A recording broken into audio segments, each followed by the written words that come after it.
vais vous parler économie et crise énergétique. Je crois qu'il faut déjà bien séparer les deux. La crise économique, elle est, je dirais, elle était là avant l'invasion de l'Ukraine par les Russes. Ça n'a absolument rien à voir. L'inflation non plus. Monsieur Biden nous a expliqué que l'inflation, c'était Monsieur Poutine. Non, l'inflation, elle était là avant, bien avant l'invasion de l'Ukraine. Je rappelle juste qu'au mois d'octobre, novembre de l'année 2021, où il n'y avait pas encore de problème ukrainien, eh bien, vous aviez le pétrole qui valait plus cher qu'aujourd'hui, c'est-à-dire 86 $ pour le WTI.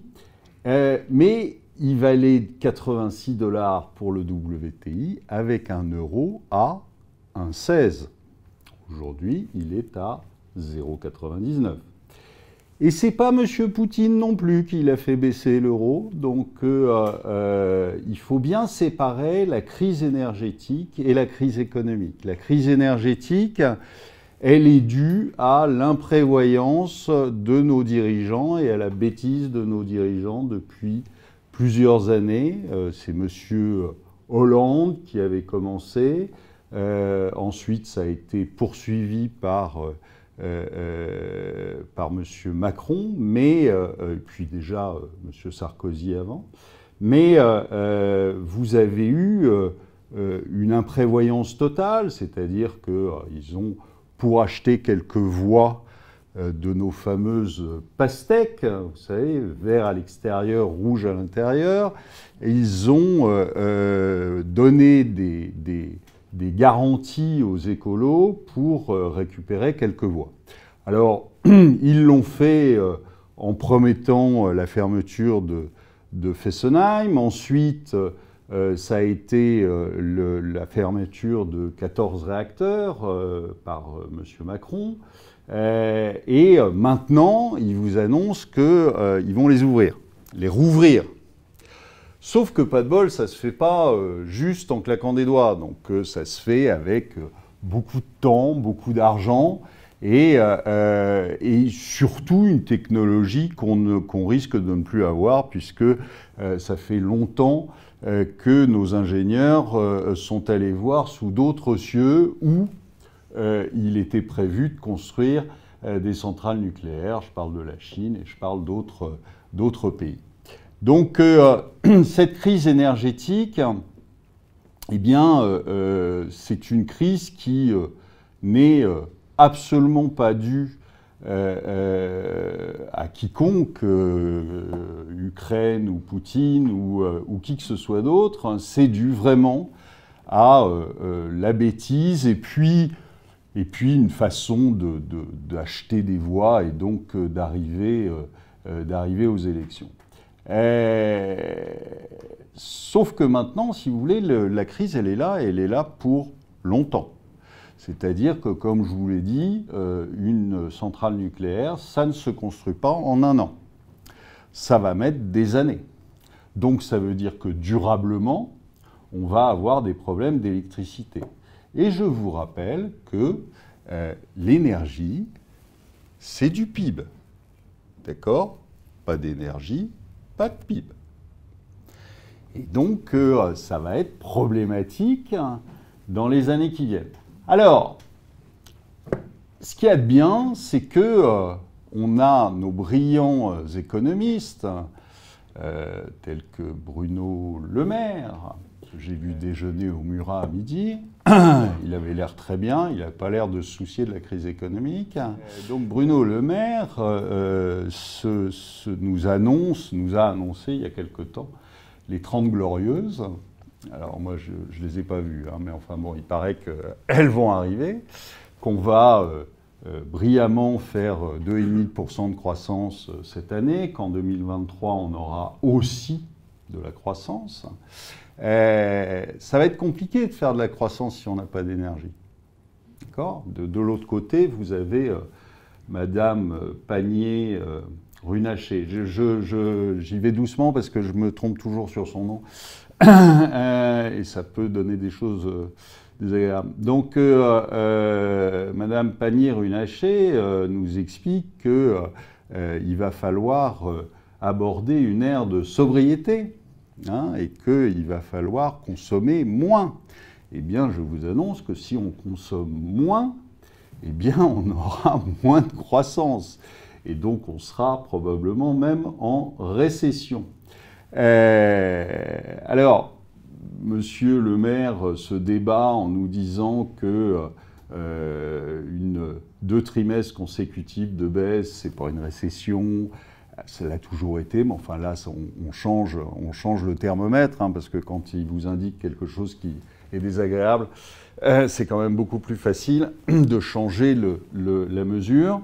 Donc, on ne sera pas en récession. Je suis désolé de lui dire, on est en récession déjà depuis le premier trimestre, hein. On est en récession aussi aux États-Unis. Et malheureusement, j'ai une mauvaise nouvelle, c'est pas la France qui va tirer le monde. Ils sont déjà aussi en récession en Asie, ils sont en récession au Japon, etc.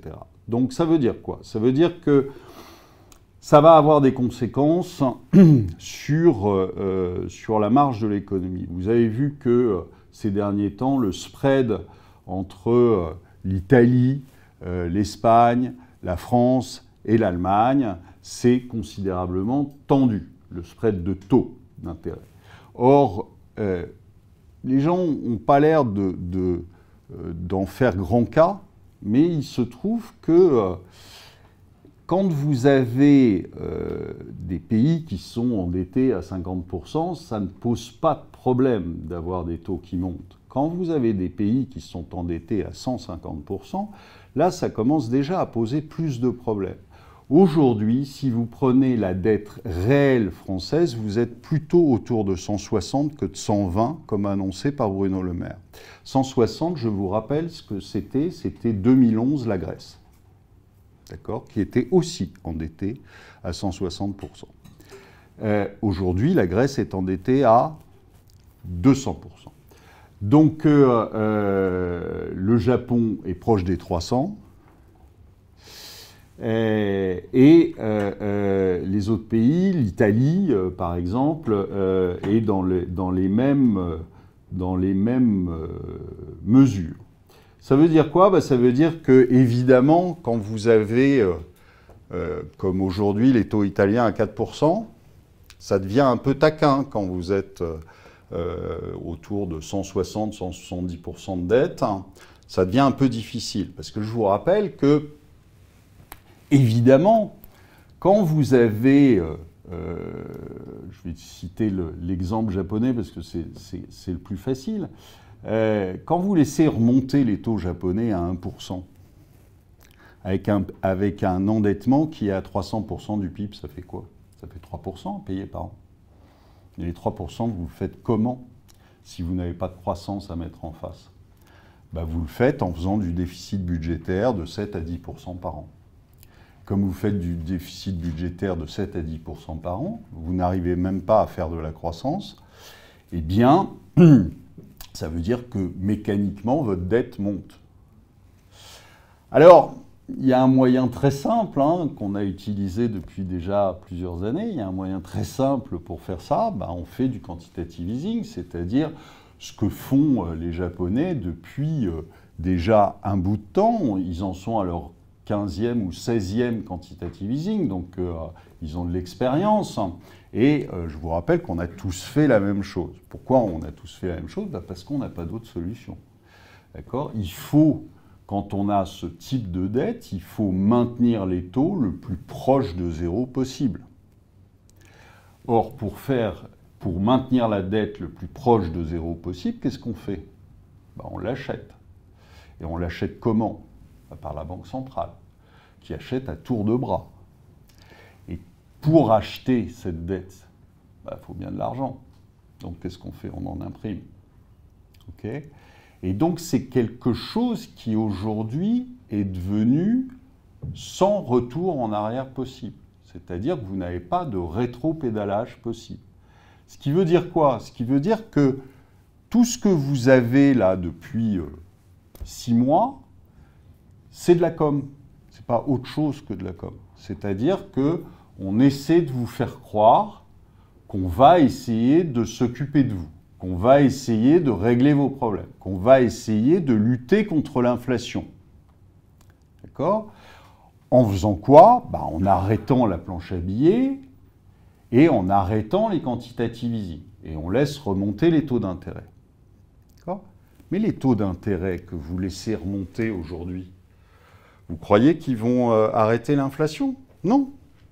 Pourquoi ils ne vont pas l'arrêter, l'inflation? Tout simplement parce qu'il y a 3 types d'inflation.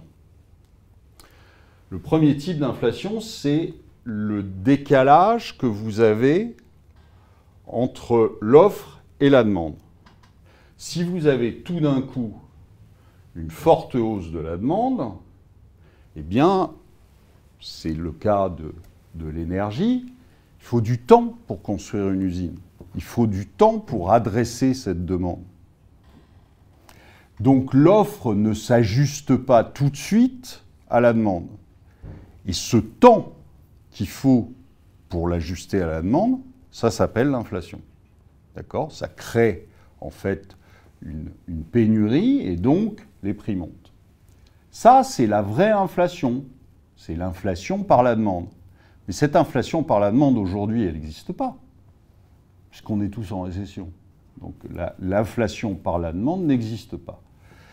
Donc vous avez une deuxième inflation, parce qu'il faut bien trouver l'origine de l'inflation actuelle. Et la deuxième inflation, c'est quoi?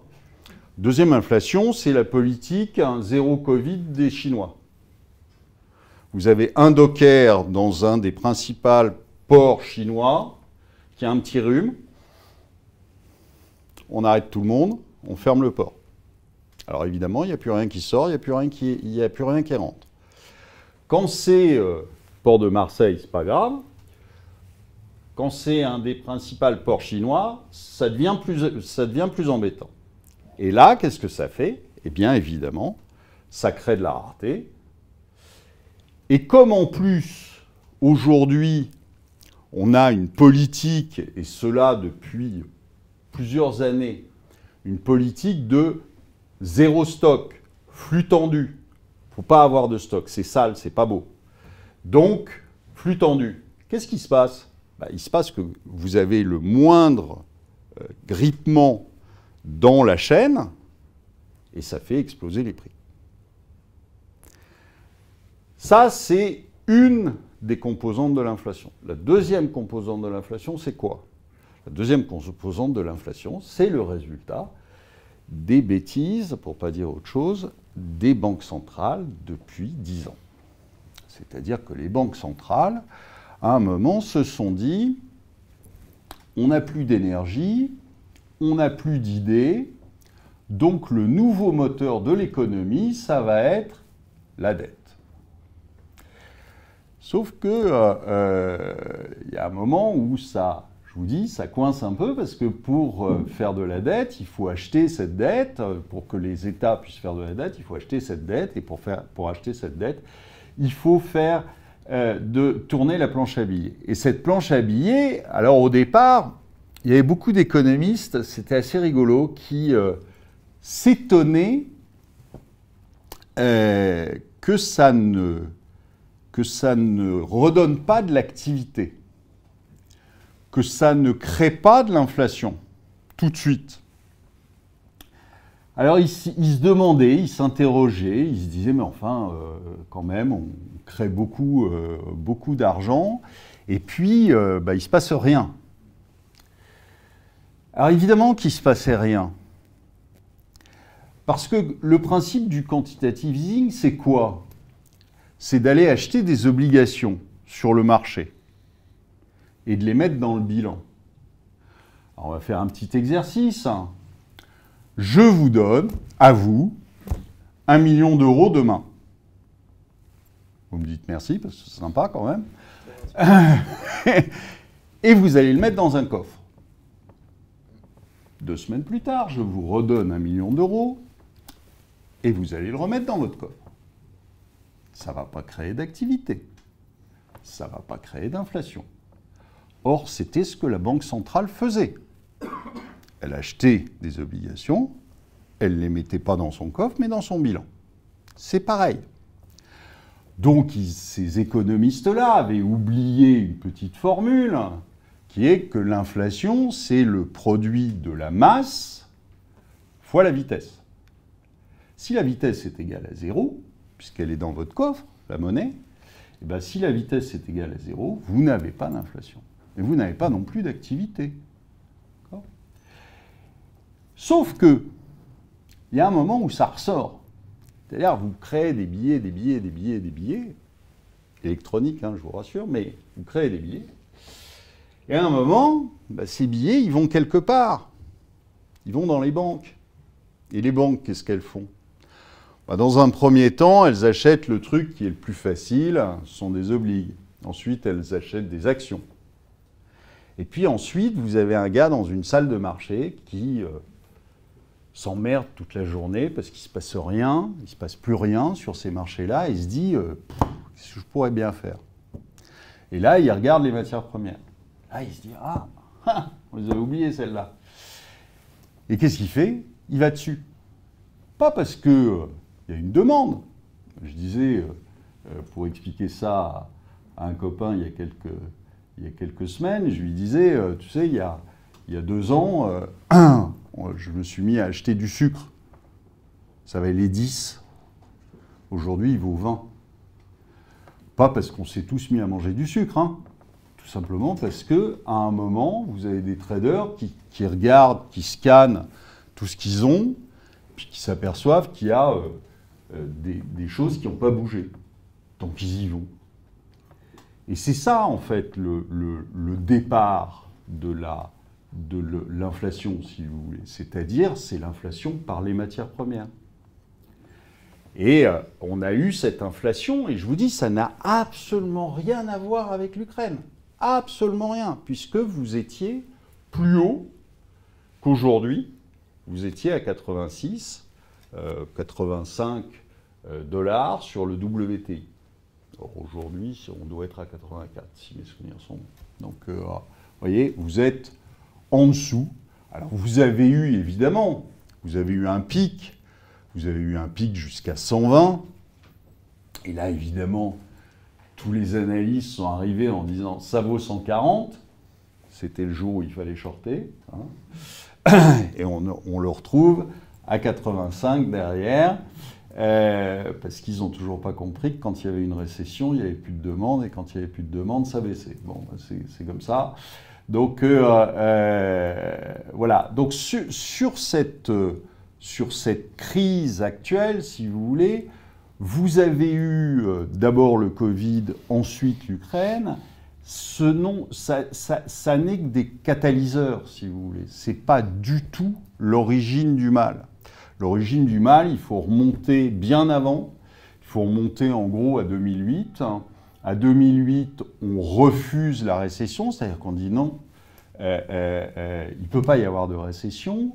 Il faut qu'on empêche à tout prix les banques de plonger.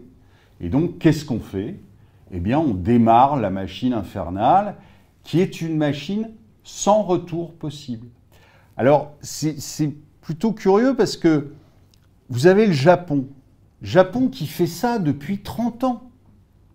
Donc, on a l'exemple sous le nez. On sait comment ça fonctionne. Eh ben non. On fait tous la même erreur. On fait tous la même chose. Parce que, en fait, c'est quand même ce qu'il y a de plus facile. Parce que sinon, il faut aller dire aux gens vous allez devoir vous serrer la ceinture, puis pas qu'un peu.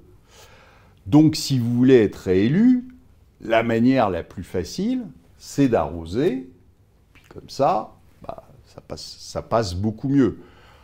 Alors, il y a un moment où les gens vont payer la note, mais bon, c'est plus tard, donc c'est pas grave. Hein, comme disait Hollande, c'est l'État qui paye. Ça coûte pas cher. Hein, il avait oublié que c'était nous, l'État, mais bon. Enfin, je ne sais pas s'il l'avait oublié. Je n'ai jamais réussi à savoir s'il était complètement idiot ou si il était beaucoup plus malin que ce qu'on pensait. Donc j'ai le même problème avec Bruno Le Maire, j'ai le même problème avec Macron aussi. Donc en fait j'ai un problème général sur les hommes politiques. Donc voilà les choses qui sont posées. Aujourd'hui, on est dans quelque chose sur lequel on ne peut pas revenir en arrière. Donc vous aurez dans quelques mois, n'en doutez absolument pas, vous aurez dans quelques mois les banques centrales qui vont joyeusement retourner leur veste en vous expliquant qu'ils ne peuvent pas faire autrement, parce qu'il y a une récession, parce qu'ils trouveront un prétexte, peu importe le prétexte, mais ils retourneront leur veste. Exactement comme ils l'ont fait fin 2018, début 2019. Fin 2018, vous avez M. Powell, le président de la Fed, qui dit oh, on peut supporter des taux à 3,5, ça va bien se passer, on a le plein emploi, tout va bien, on a de la croissance, etc. 2 mois plus tard, il revient, même pas, 1 mois et demi plus tard, il revient à la télévision en disant bon là, écoutez, on a un vrai pépin, on ne peut pas supporter des taux à 3,5, donc je refais un QE, je mets les taux à 0 et je fais retourner la planche à billets. C'est ce qui s'est passé fin 2018, début 2019. C'est ce qui se passera à nouveau, parce qu'ils n'ont pas le choix. Et là aussi, vous avez l'exemple de l'inénarrable Kuroda, le patron de la Banque centrale japonaise, qui nous fait le coup régulièrement, hein, tous les 3-4 mois. Il vient à la télé en disant « Bon, cette fois-ci, j'ai pris une décision, je vais arrêter mes achats, je vais restreindre le crédit. » Et puis, évidemment, suite à ça, les marchés le prennent en compte, font repasser les taux d'intérêt japonais à 10 ans en positif. Et là, tout d'un coup, panique, M. Kuroda revient à la télé en disant « On s'est mal compris, je recommence ». Et il recommence et il remet les taux en négatif parce qu'il ne peut pas supporter, je vous ai dit, des taux normaux, entre guillemets.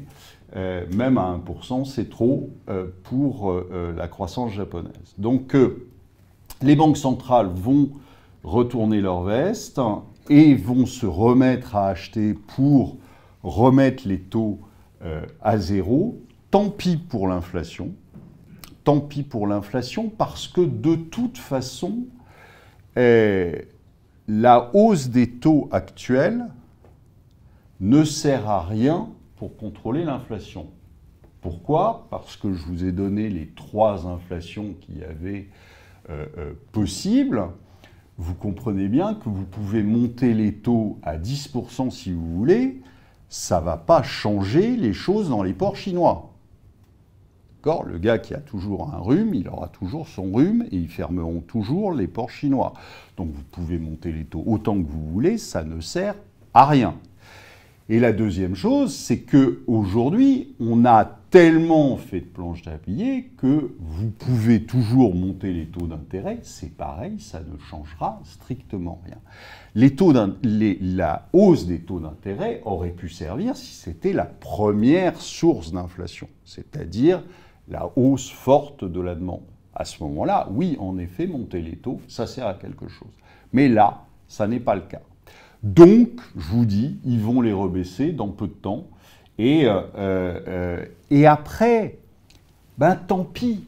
C'est-à-dire que l'inflation va continuer, parce que l'inflation ne vient pas de là, donc elle continuera. Vous aurez la planche à billets qui va petit à petit détruire la valeur de la monnaie. Donc attendez-vous à un euro beaucoup plus bas qu'actuellement.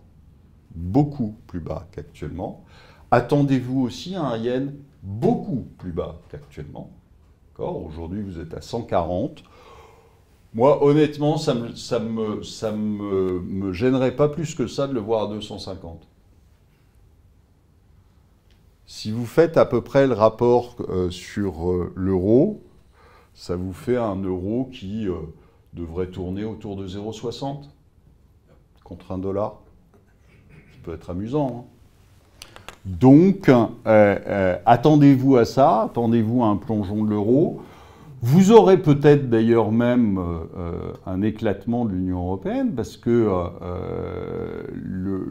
aujourd'hui, vous avez non seulement ce problème de spread des taux entre les pays du Sud, les pays du Club Med, vous savez, donc, dont on fait partie, il ne faut pas se faire d'illusions. Les Français, même s'ils ont le coq pour emblème, font partie des pays du Sud et donc sont dans la même situation. Alors tout le monde pense qu'un éclatement de l'Union européenne devrait venir des pays du Sud, qui ne pourront plus supporter ces taux d'intérêt. En revanche, il est possible aussi que ça vienne de l'Allemagne et des Pays-Bas. Pourquoi ?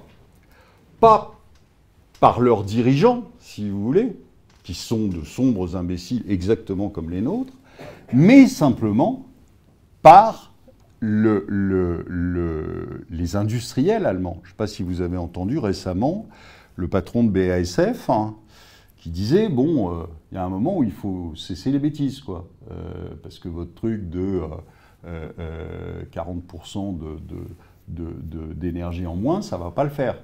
Donc eux, évidemment, sont beaucoup plus touchés que nous. Pourquoi ? Pas parce que Macron est plus intelligent que les Allemands, tout simplement parce que nous, on n'a plus d'industrie.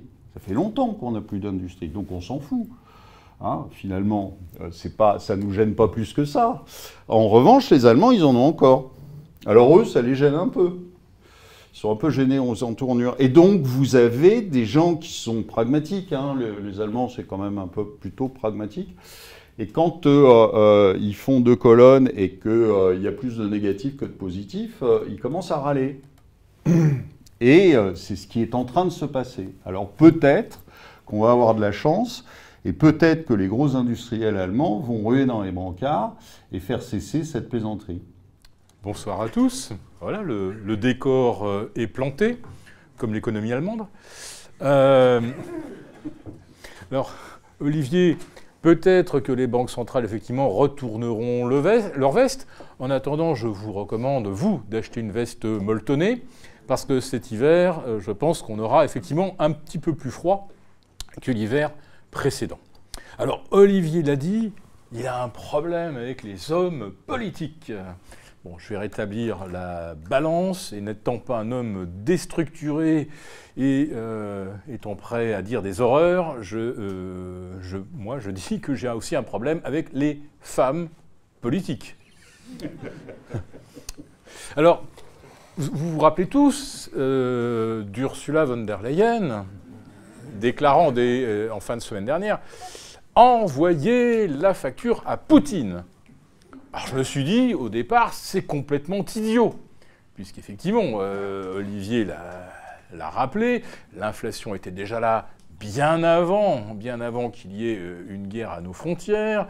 On avait déjà vu le prix du kilowatt dépasser les 400 € sur l'EPEX. L'EPEX, les gens ne connaissent pas bien, mais c'est notre propre marché des dérivés d'électricité.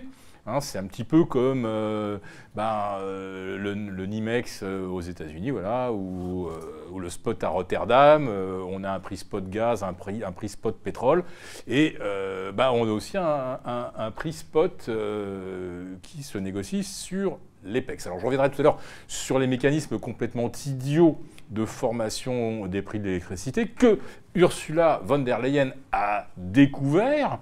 Elle a d'ailleurs dit en plus que on vient de comprendre qu'on ne comprenait pas comment se formaient les prix de l'électricité, mais ça ne l'empêche pas de dire « envoyez vos factures à Poutine ». Alors je me dis donc c'est complètement idiot. Puis finalement je me suis dit non, c'est pas si bête. Non, parce que Ursula, elle est allemande quand même. Bon, après s'être fait virer du ministère de la Défense parce qu'elle avait sous-traité je ne sais combien de ses missions premières à McKinsey, elle se retrouve exfiltrée vers la Commission européenne, et je ne sais pas par quel miracle, elle se retrouve au sommet. Et c'est difficile quand vous êtes allemand de dire à vos concitoyens, il y en a certains parmi vous qui sont responsables de la gabegie actuelle. Alors à qui fais-je allusion ? Ben, je fais allusion effectivement aux pastèques. C'est-à-dire qu'en Allemagne, tous les mauvais choix énergétiques ont été faits par les écologistes. Ils ont fait pression, bien sûr, pour que l'Allemagne renonce au nucléaire. Ils l'ont obtenu d'Angela Merkel, tiens, encore une femme politique. Après Fukushima, bon, on a surfé sur l'émotion, parce que, évidemment, quand on prend des décisions idiotes, si vous avez des gens qui réfléchissent un petit peu en face, bah, une décision idiote, elle va être remise en cause. Si vous nous la faites à l'émotion, c'est plus l'intelligence qui commande, hein, c'est je ne sais quelle espèce de processus qui bypass tous les raisonnements intellectuels, etc. Donc on nous fait tout à l'émotion, hein, pas seulement depuis 2 ans, depuis même le début du Covid d'ailleurs. On nous l'a fait toujours à l'émotion, on va tous mourir, etc. Bref, ça c'est une grosse ficelle. Donc le nucléaire avec Fukushima, on va tous mourir naturellement. Et donc l'Allemagne renonce au nucléaire et elle opte pour le gaz. Et là, les écolos oublient complètement que brûler du gaz, ça émet du CO2. D'un seul coup, le gaz est merveilleux. Et les écolos approuvent complètement le basculement du nucléaire vers le gaz, énergie pilotable. Et bien sûr, ah bah oui, bien sûr que là, les écolos, ils sont aussi à la manœuvre et à l'initiative de la transition énergétique vers du décarboné. Hein, c'est-à-dire vers de l'éolien et du photovoltaïque. Alors, je vais rallumer ma petite anti-sèche. Donc là, nos factures d'électricité, il faut les envoyer à Poutine. Eh bien, je pense que les prochaines, on les enverra à Xi Jinping. Bah oui, parce que avec le gaz, bon, l'Allemagne, c'était pratiquement 50% de l'énergie consommée par l'industrie. Bon, l'industrie, c'est un mot dont on a perdu le sens en France, en effet, mais là-bas, ça veut encore dire quelque chose. Donc, c'est vrai que l'Allemagne s'est rendue très dépendante de la Chine. Pas loin de 50%. Pour l'ensemble de l'Europe, surtout vers l'Est, c'est plutôt autour de 40%. C'est quand même pas mal. Mais ces 40% de dépendance vis-à-vis de la Russie, c'est rien en comparaison de la dépendance de nos Européens convaincus de la nécessité de la décarbonation, parce que là, on va dépendre à 60%, voire 70% de la Chine. J'ai mon petit tableau sous les yeux. Donc, par exemple, si vous prenez une éolienne qui contient, selon les modèles, entre 2 et 4 tonnes de cuivre, ce cuivre, il est raffiné à 50% en Chine. Non, j'ai une bêtise. C'est un peu plus même. Le cobalt, alors il est produit au Congo, vous le savez tous, mais pour les batteries, évidemment, le cobalt est indispensable. Et là, sur la Chine, on est à 66%. Pour les terres rares, là aussi, nécessaires dans l'électronique et également dans certains composants de nos éoliennes, là, on est dépendant de la Chine à 87%. Bon, je cite le lithium, même s'il n'y en a pas vraiment dans le cycle de l'éolien et du photovoltaïque. Enfin, donc, pour se souvenir quand même qu'on a besoin de nous, pour nos batteries de lithium, 60% est raffiné en Chine. Le cuivre, donc, on est à 42%. Voilà. Donc, si les écolos ont poussé pour basculer vers l'éolien et vers le photovoltaïque, ça veut dire que l'Allemagne, là, est devenue dépendante à plus de 50, voire 75% pour certains métaux de la Chine. Voilà. Donc on a une transition écologique où on est complètement dépendant de la Chine. Alors effectivement, quand il y a un docker qui éternue à Ningbo et qu'on ferme le port, ça nous cause évidemment des soucis. Alors moi, je suis quand même troublé par ce retournement de veste des autorités chinoises après le début de la vague Covid. Alors, Donald Trump leur avait beaucoup reproché de ne pas avoir tout fermé, ce qui aurait empêché, d'après lui, la pandémie de devenir planétaire. J'en suis pas vraiment convaincu, mais ça c'est pas la question. C'est qu'après avoir tout laissé ouvert, la Chine a bien entendu ce que lui disait M. Trump, elle aurait dû tout fermer. Ah ben voilà, chaque fois qu'on a 3 cas, je dis bien cas, ça ne veut pas dire des gens malades, hein, je veux dire des gens dont on a détecté la présence du virus. Je rappelle qu'en permanence, à chaque respiration, vous respirez à peu près 120 virus contre lequel votre organisme combat sans que ça pose de problème. Donc si on faisait tous des tests bien précis pour détecter chaque virus qu'on respire, je vous assure que tous les jours, on mettrait tout le monde en quarantaine. La Chine a décidé de le faire. Voilà, la stratégie zéro Covid, c'est ça. Ça n'enraye pas le Covid, hein, c'est complètement idiot, on le sait. Par contre, ça enraye bien l'approvisionnement des Européens et des Américains, justement en terres rares, en cuivre, en acier plat, en composants électroniques. Voilà, donc je me disais que la Chine a basculé de l'un à l'autre, l'autre n'étant pas efficace pour atteindre le but qu'on dit s'être fixé, c'est-à-dire de contenir le Covid, mais par contre, effectivement, économiquement, je dirais que là, les conséquences, je les vois bien, je les vois même très bien. Est-ce qu'il n'y aurait pas là-dedans une forme d'avertissement des Chinois qui est que si vous continuez de nous faire la leçon ou de vouloir nous sanctionner pour telle ou telle raison, sachez que nous, on ne va pas du tout faire de boycott ou d'embargo sur les exportations, on va juste détecter quelques cas de Covid ici ou là. Donc quelques cas de Covid dans une ville qui produit des composants automobiles, Valeo, Plastic Omnium, Forestia, Bosch, ils n'auront plus une pièce. 3 cas de Covid dans une ville où on raffine les terres rares ou le cuivre, on n'aura plus de cuivre. Mais c'est vrai que le porc, c'est le plus efficace parce qu'effectivement, là, ça parle plus, donc effectivement, on reçoit plus rien.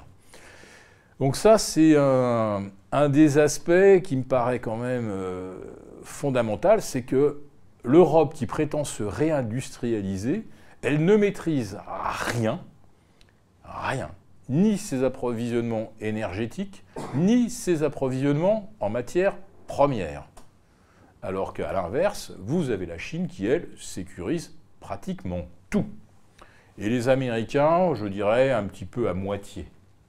Sauf que les Américains, eux, ils ont un dollar qui est fort. Donc, ils peuvent en acheter des matières premières, ils peuvent en acheter éventuellement du pétrole ou du charbon. Charbon qui, entre parenthèses, est devenu plus cher en termes d'efficacité énergétique. On va dire, par exemple, pour produire 1000 calories, aujourd'hui, les 1000 calories au charbon sont plus chères que les 1000 calories au pétrole. Voilà. C'est une situation assez nouvelle.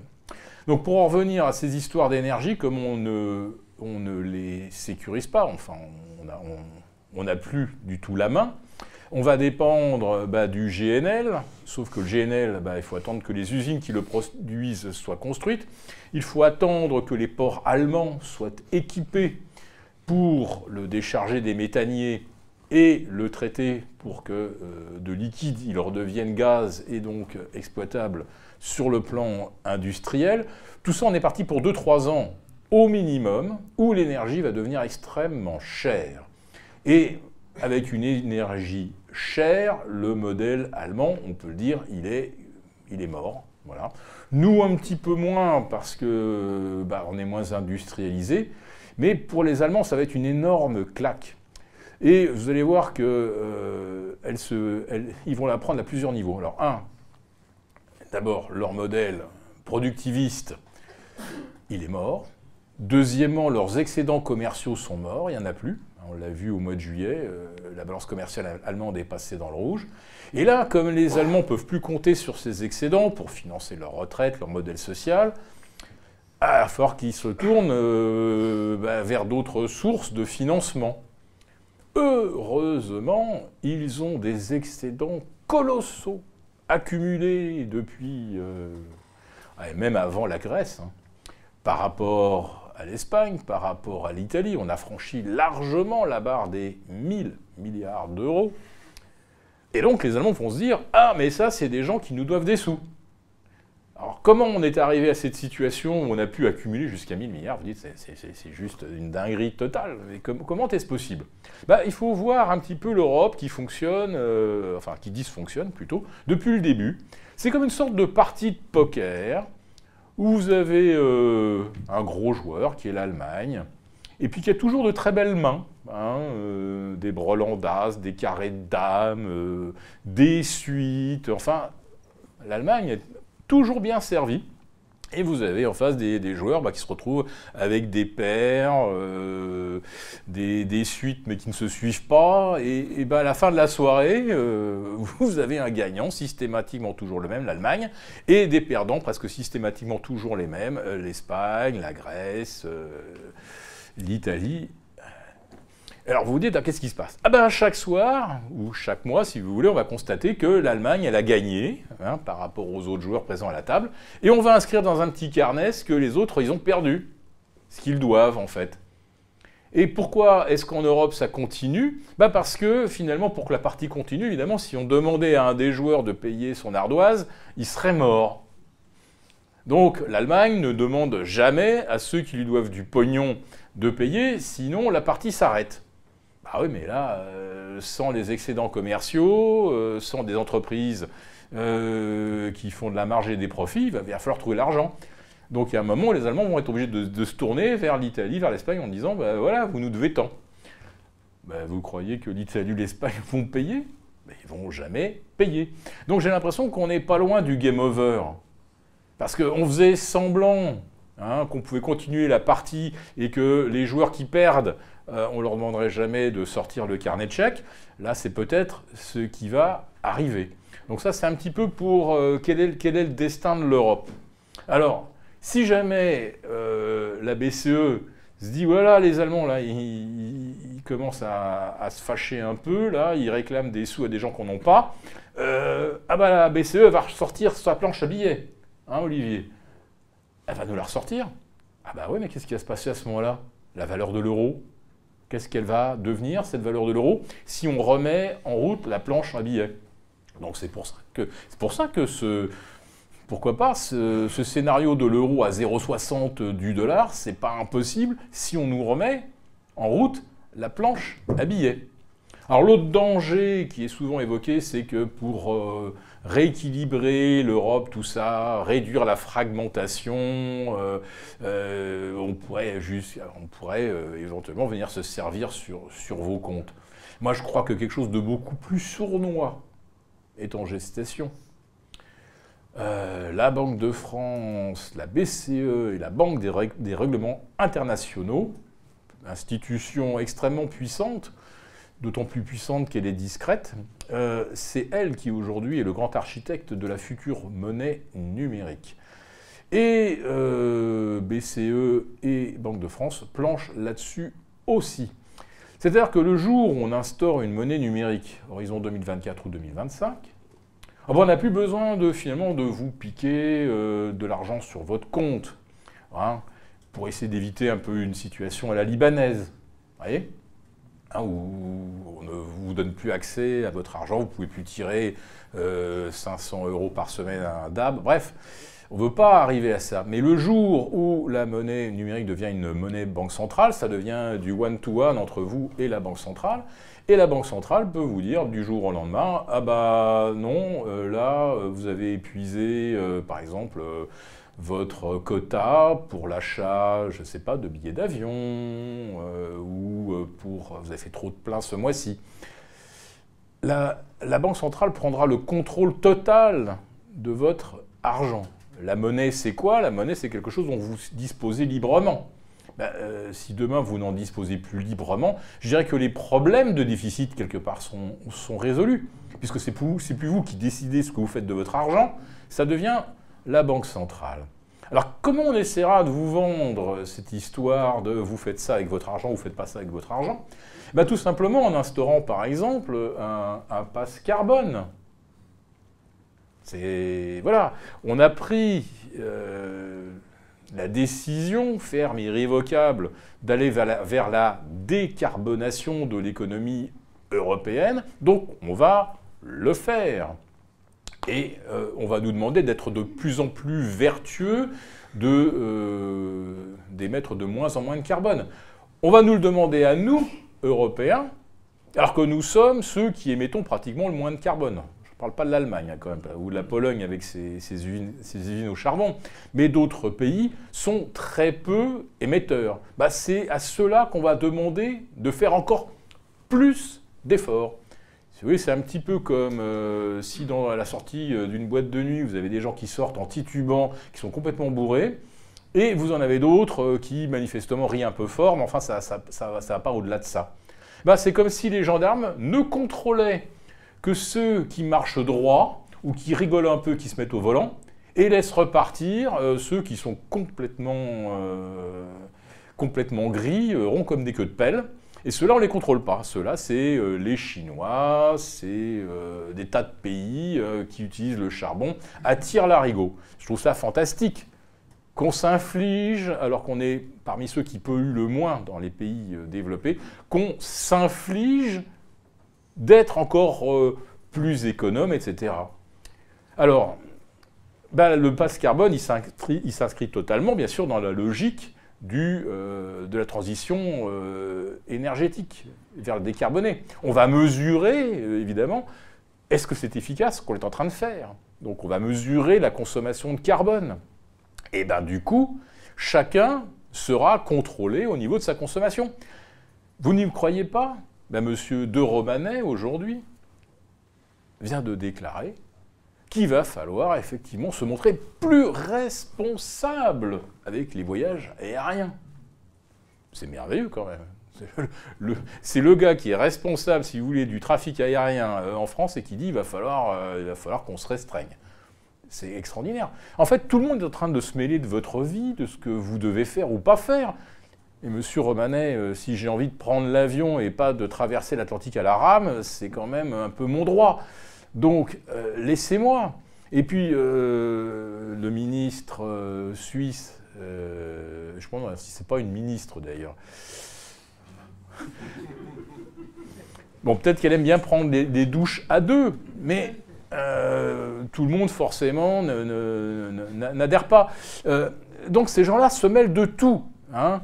À combien on doit prendre la douche, combien de temps on doit faire cuire un rôti, combien de guirlandes on aura le droit de mettre dans nos sapins à Noël, et à quelle heure il faudra les éteindre le jour du réveillon. Et puis après tout, le réveillon, pourquoi pas faire un repas froid, hein, ça sera peut-être moins gourmand en énergie. Donc ce que je vois en dehors ou au-delà de l'inflation, parce qu'elle s'inscrit dans la durée. L'énergie va nous coûter plus cher durablement. Donc on ne va pas revenir malheureusement à la situation d'avant.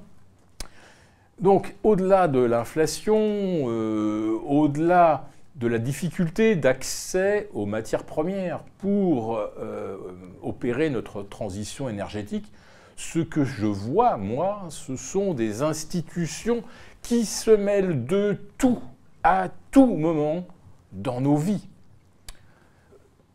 On va revenir à Ursula von der Leyen.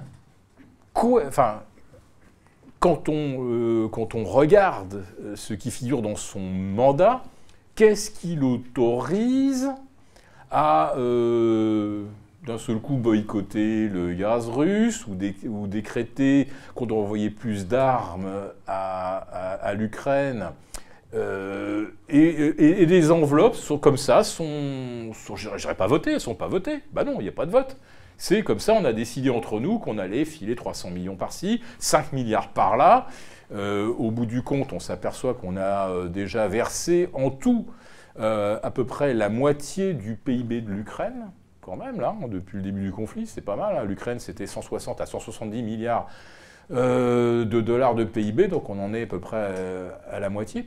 Donc on a déjà des gens qui décident de tout en contournant tous les principes de la démocratie, qui est qu'on débat, qu'il y a un parlement, qui discute des choses, etc. Donc ces gens-là décident de tout à notre place, et en plus de ça, ils sont partisans, et ils le disent et ils le répètent, ils sont partisans d'un système où on mesurerait, où on pourrait contrôler comment on met en place la sobriété énergétique. Donc j'ai l'impression qu'on se dirige peut-être vers ce pass carbone, voilà, et peut-être qu'on arrivera, comme en Suisse d'ailleurs, à un système de délation. Votre voisin se chauffe à 21 degrés. Si vous avez un petit thermomètre, vous savez, à distance, et que vous voyez que votre voisin se chauffe trop, hop, vous appelez la police, et le lendemain, il va se prendre une amende de 135 €, et vous allez bénéficier d'une ristourne de 5% sur votre facture de gaz. Voilà. Vous voyez, c'est au-delà de ce problème énergétique, ce que l'on voit, c'est l'évaporation de nos libertés. C'est-à-dire que tout ce qui se passe est un prétexte pour augmenter le contrôle, augmenter le côté punitif des buts qu'on veut atteindre. Et alors ça, pour, on va dire, l'écologie punitive, je ne vous fais pas de dessin, écoutez nos écologistes qui nous expliquent qu'il faudra taxer les billets d'avion, renchérir le kérosène, interdire le diesel ou le surtaxer, les entreprises qui se chauffent trop ou qui dépensent trop d'énergie, on leur collera des amendes. L'écologie, c'est ça, c'est pénalité, punition et confiscation. C'est systématiquement les systèmes que les écologistes nous proposent. Mais on voit que ça déborde largement de l'écologie, puisque tout le monde, j'ai l'impression, en très haut lieu, a l'air de se dire qu'effectivement c'est une très bonne chose de contrôler et de taxer, voire de sanctionner pour arriver au but qu'on s'est fixé et dont en fait on n'a pas discuté, nous, de façon démocratique, ni dans notre propre Parlement, ni au niveau du Parlement européen. Voilà, donc pour moi, ce qu'on vit en ce moment, c'est un double problème de monde, de rareté, ça, clairement, mais surtout un monde de manque de liberté et un monde où on va également perdre le contrôle de la monnaie et de la façon dont on le dépense. Enfin, quand on y pense, c'est vertigineux. Dans l'histoire de l'humanité, je ne sais pas à quel moment ceux qui ont une unité monétaire entre leurs mains dépendent de la décision de pouvoir ou non le dépenser de la part de l'organisme émetteur. Dans l'histoire, je ne suis pas sûr, je n'ai pas d'exemple qui me viennent en tête. Et ça, je pense que c'est la prochaine étape de l'après-crise. Ça sera la privation de la liberté de dépenser notre argent comme bon nous semble. Parce que je pense que malheureusement, ça n'ira pas jusqu'à 2024 ou 2025 et l'arrivée de l'euro numérique. Pourquoi ? Il se trouve que j'ai un family office à Genève et donc je peux vous dire qu'aujourd'hui, il y a énormément de sorties d'argent. Quand je dis énormément de sorties d'argent, il y a beaucoup de gens qui ont commencé à comprendre que l'euro, rester dessus, ce n'était pas une bonne idée et qu'ils risquaient de se faire coincer dans leur banque exactement comme ce qui s'est passé au Liban. Et donc, vous avez des sorties depuis une douzaine de mois qui sont gigantesques. Or, ça veut dire quoi ? Ça veut dire qu'il faut comprendre comment fonctionne une banque ou un assureur ou un grand gérant. En fait, ce qui se passe, c'est un bank run, mais qui ne dit pas son nom, si vous voulez. C'est-à-dire, vous ne voyez pas des images où vous voyez des gens faire la queue devant leur banque, mais ça n'empêche qu'ils sortent. Ça n'empêche qu'ils sortent de leur banque. Alors, vous avez en gros deux moyens assez simples pour sortir de la banque. Vous achetez de l'or. Du coup, vous n'êtes plus en euros, vous n'êtes plus dans la banque et vous avez un actif physique dans la main. Donc, vous avez coché à peu près toutes les cases et sur les petits Les petites épargnes, c'est assez facile. Et puis, pour les plus gros, eh bien, vous sortez par virement de vos comptes bancaires et vous mettez votre épargne dans des banques privées en Suisse, etc. Or, je peux vous dire que les banques suisses, elles n'ont jamais autant bossé. Jamais. Elles voient arriver des millions tous les jours. Tous les gens qui m'appellent sont des gens qui vendent leur société ou qui vendent une partie de leur immobilier, parce qu'on sait quand même, c'est la grande nouvelle depuis mars, on s'est aperçu qu'il n'y avait pas de droit de propriété en France. Hein, donc vous êtes russe, on vous saisit votre propriété. Demain, vous serez chinois, on vous saisira votre propriété. Et puis demain, vous serez contre Macron et on vous saisira votre propriété. Donc vous n'avez plus de droit, de fait, vous n'avez plus de droit de propriété en France. Ce qui est gravissime. Ce qui est gravissime pour la suite des événements. C'est-à-dire qu'aujourd'hui, un Chinois qui investit en France, hein, c'est un fou. Ou alors il n'a pas la télé, enfin, il ne sait pas ce qui se passe, mais faut être fou pour aujourd'hui investir en France. Donc ça veut dire qu'il y a des sorties. Alors les sorties, bon, on pourrait dire, bah ouais d'accord, il y a des sorties, et alors? Bah et alors non. Parce qu'en fait, ce qu'il faut savoir, c'est que toutes les banques, tous les assureurs, toutes les grosses gestions, quand je dis grosse gestion, je peux citer par exemple Amundi, plus gros gérant français. Vous savez qu'ils ont une méthode comptable qui s'appelle le mark-to-model. Mark-to-model, c'est intéressant, c'est en fait, vous ne faites jamais de perte, quoi. C'est-à-dire que vous avez une obligation que vous avez achetée 1000, et puis elle vaut 500. Ou 500 parce que le pays va mal, ou parce que la société qui l'a émise fait des pertes et va pas bien. Donc votre obligation vaut 500. Alors la logique voudrait que vous fassiez ce qu'on appelle du mark-to-market, c'est-à-dire vous constatez qu'elle vaut 500 et vous la mettez à 500 dans votre bilan et vous faites une provision de 500. Ça serait la logique. Sauf que, évidemment, dans le monde, on aime bien la comptabilité créatrice. Donc, qu'est-ce qu'on fait? On dit, non. Moi, tant que la société ou tant que le pays ne s'est pas déclaré en faillite, j'estime qu'ils vont me rembourser, comme dans le contrat obligataire, ils vont me rembourser à 1000. Donc, je le mets à 1000 dans mon bilan. Donc, quand vous regardez le bilan de la banque, vous vous dites, elle va bien, cette banque. Hein? Le problème, c'est que quand vous avez des sorties comme aujourd'hui, de gens qui partent de l'assurance vie, de gens qui partent de leur banque, vous êtes obligé de vendre. Et puis quand vous vendez pas au modèle, vous vendez au marché. Donc vous vendez à 500.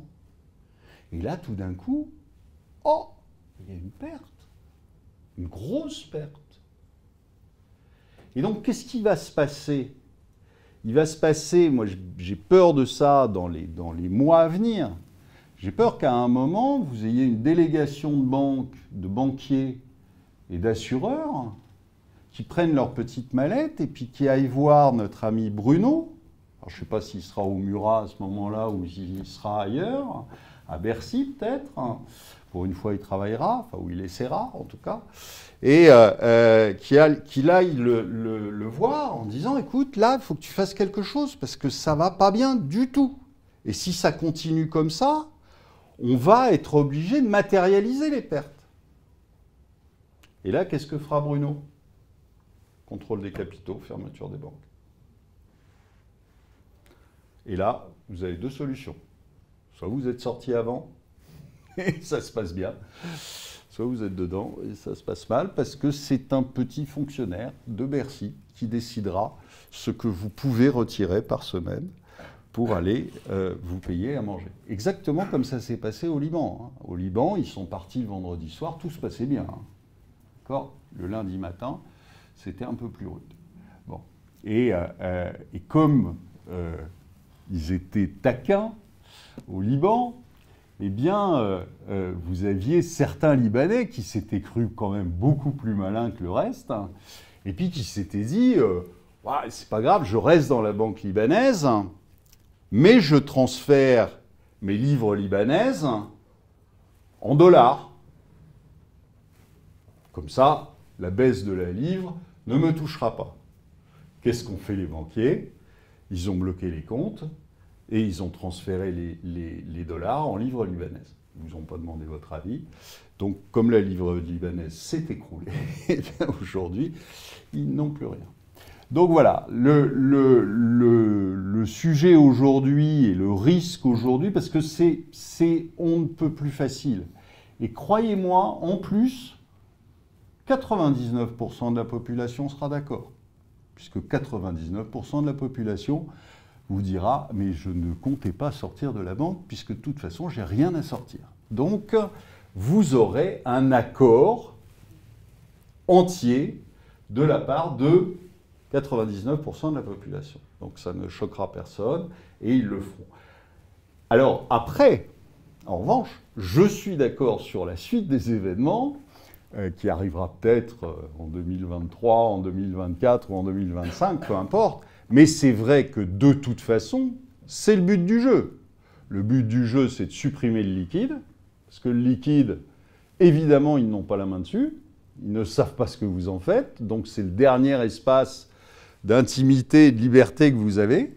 Donc ils tenteront de le supprimer. Alors il y a des pays qui vont résister. Hein. Moi qui travaille en Suisse, je peux vous dire que c'est rare de trouver un Suisse qui n'a pas 2000 balles sur lui. Donc il paye tout en liquide. Donc je pense que ça va... Ils vont avoir du mal dans certains pays, en Allemagne aussi d'ailleurs, ils vont avoir du mal dans certains pays. Mais en revanche, en France et dans d'autres pays où tout le monde est ravi de payer sans contact, même sa baguette de pain, vous verrez que ça passera crème, comme disent les jeunes. Alors moi, je vais rebondir sur ce concept de crise qui arrive, parce que ça nous paraît assez inéluctable, malheureusement. Moi, ce que je vais surveiller, c'est les petites dépêches. Tiens, Larry Fink a été reçu à l'Élysée. 15 jours plus tard, tiens, alors Larry Fink est de nouveau reçu à l'Élysée. Tiens, Larry Fink fait une déclaration après avoir rencontré Olaf Scholz, etc. Bon, Larry Fink, c'est le patron de BlackRock. Donc, BlackRock, ça possède 5 ou 6% globalement du CAC. Pour certaines entreprises, c'est au-delà de 10. Et c'est à peu près pareil pour le DAX 40. BlackRock possède 5% du marché. De même que Vanguard, à peu près dans les mêmes proportions. Et puis vous avez d'autres très grands fonds, PIMCO. Si vous faites le total en fait, des actifs détenus par les très grands fonds de retraite américains, vous devez être à peu près à 25% des actions cotées en Europe. Et pour les emprunts d'État, c'est à peu près pareil, enfin peut-être un petit peu moins, mais ils en détiennent aussi un bon paquet. Donc, en fait, c'est eux qui vont décider ce que fait Bercy, notre brave Bruno Le Maire. Il va aller les accueillir, leur offrir des petits fours, etc. Mais après, il va les écouter. Il va prendre ses instructions. C'est pas lui qui va décider. Hein, voilà. Donc... je pense que c'est ça, le vrai signal d'alarme, c'est si on commence à voir des grands fonds américains qui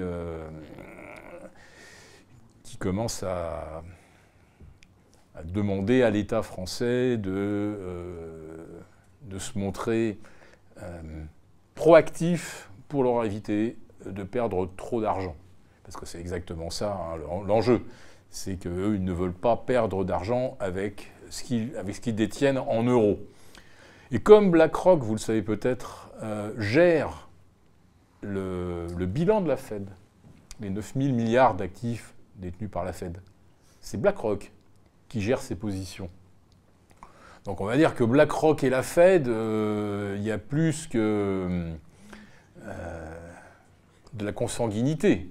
C'est à se demander lequel contrôle l'autre. Donc vous avez en fait un acteur, BlackRock, qui est capable de dicter aux banques centrales ce qu'elles doivent faire, ou ce qu'il conviendrait de faire si la banque centrale n'est pas celle avec laquelle il deal au quotidien.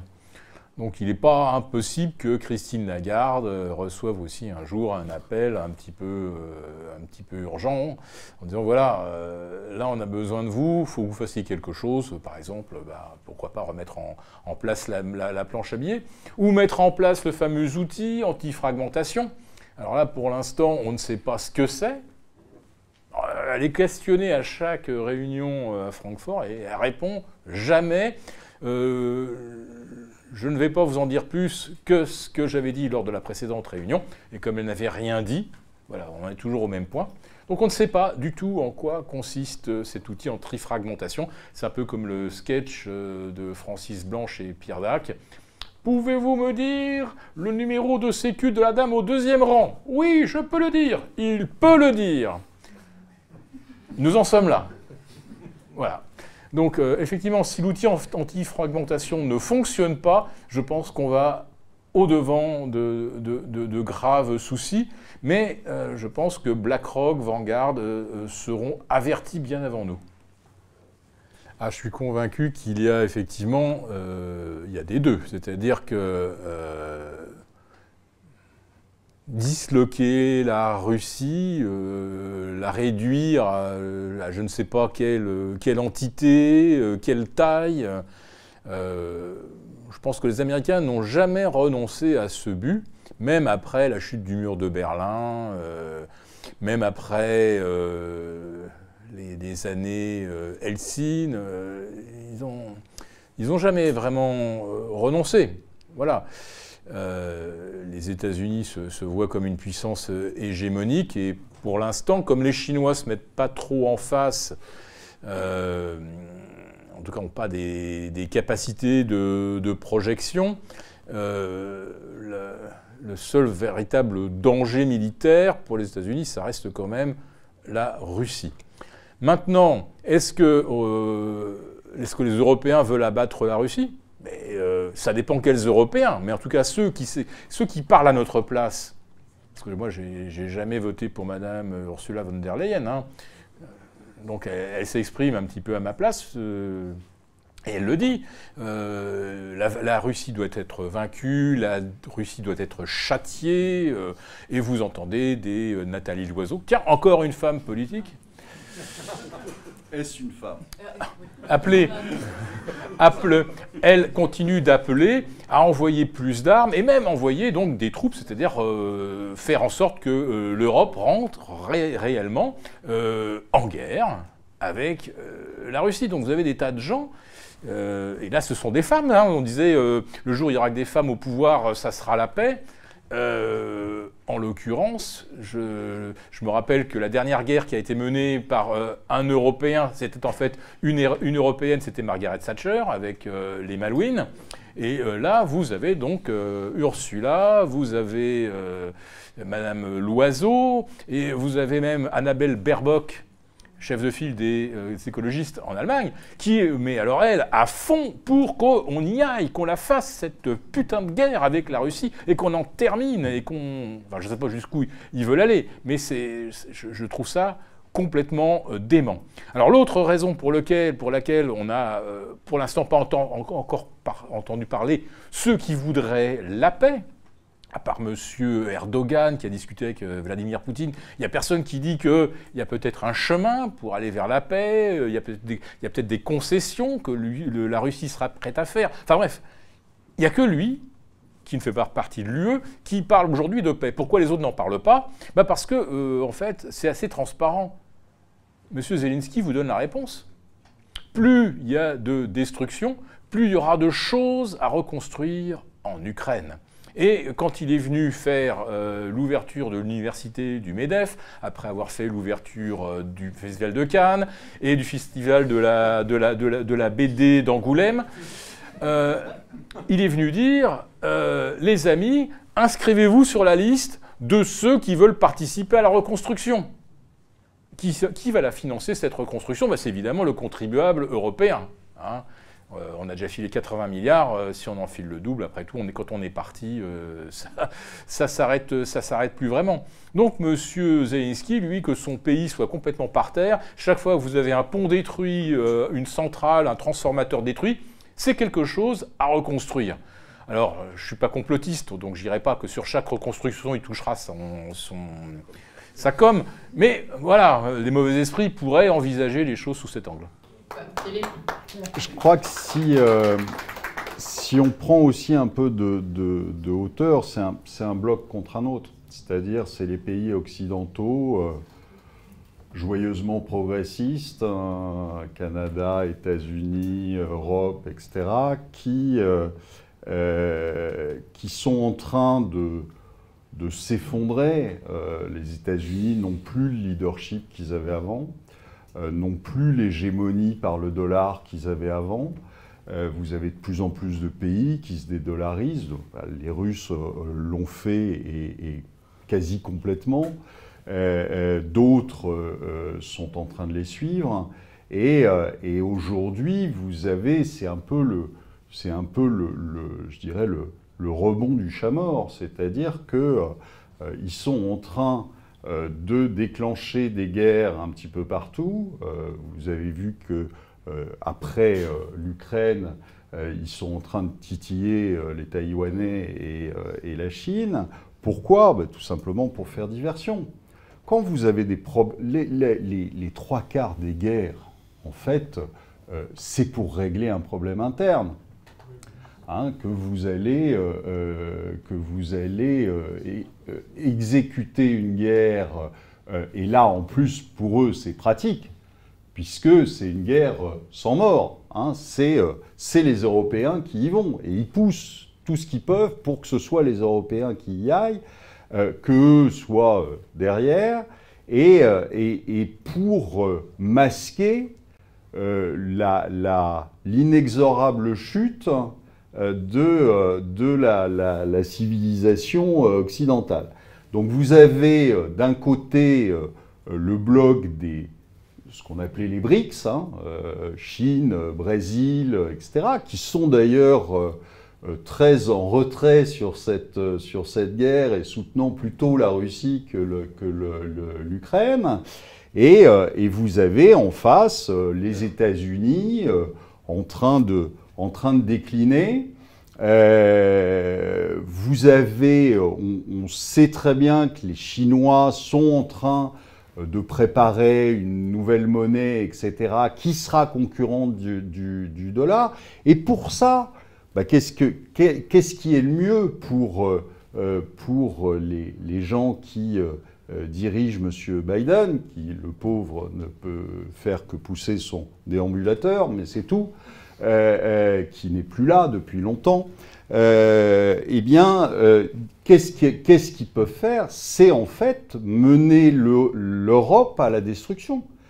Parce que vous éliminez un concurrent, tout simplement. Et donc, ils vont se retrouver en facial avec les Chinois, qui, depuis un bon moment, comme les Russes, depuis en fait le début des sanctions, eh bien, se sont organisés pour avoir un système de paiement concurrent à SWIFT, pour se dédollariser, pour vendre leurs obligations américaines. Aujourd'hui, la Russie ne détient quasiment plus de govies américaines. Donc, petit à petit, on voit que ce bloc Chine, Brésil et Russie, et Argentine, enfin bon, tous les BRICS, même Afrique du Sud et compagnie, font en sorte de s'allier et de se dédollariser. C'est la conséquence finalement de ce qui s'est passé, de toutes ces sanctions, de toutes ces pénalités que vous aviez dès que vous utilisiez le dollar on vous disait ah ben, le dollar c'est pas bien, donc boum, 9 milliards pour la BNP, etc. Donc on en a eu plein de pénalités. Là, certains se sont réveillés. Alors évidemment, nous en France, on sera les derniers à se réveiller, mais sinon certains se sont réveillés et se sont dit que finalement, il fallait changer de système. Et là, aujourd'hui, vous allez... alors il y a eu des amorces de ce système de yuan convertible en or et basé sur l'or il y a quelques années où ils avaient fait justement des deals avec la Russie où ils payaient les Russes en yuan convertible en or. Donc ils ont fait ça sur des contrats.